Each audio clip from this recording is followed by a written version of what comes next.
Now I'm going to discuss the property of mathematical expectation. Okay, so what is the first property of mathematical expectation? It talks about your addition theorem. It talks about addition theorem of expectation. I'm writing it in short form. So addition theorem of expectation says that if we want to find expected value of x and y, where x and y are random variables, so its value will be expectation of x plus expectation of y. Okay, so this is the addition theorem of expectation. Now we can see the proof also. Its proof says that when x and y is a continuous random variable, suppose x and y is a continuous random variable with PDF f of xy x comma y, and the marginals of x, marginal of x is f of fx and the marginal of y is f of y.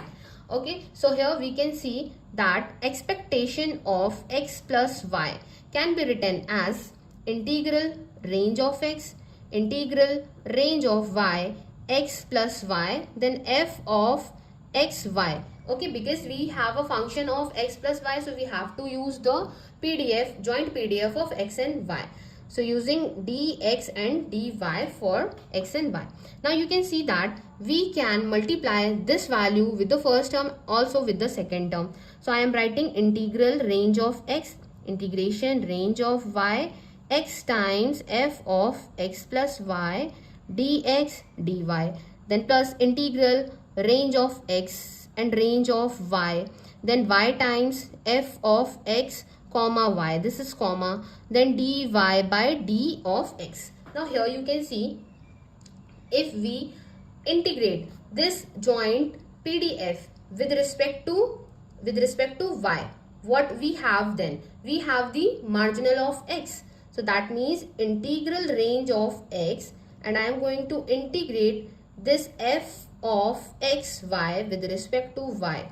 Then what thing we will get? We will have the marginal of x, which can be written as f of x, then dx. Then again in this section I am going to integrate this quantity with respect to x. Then I will have the marginal of y. I am writing it like f of y, then d of y. Okay, so again I am going to write this thing here. So here you can see, what is this? This is nothing but the formula of expectation. So I can write it as expectation of x plus, here it is written the formula of the continuous formula for expectation of y.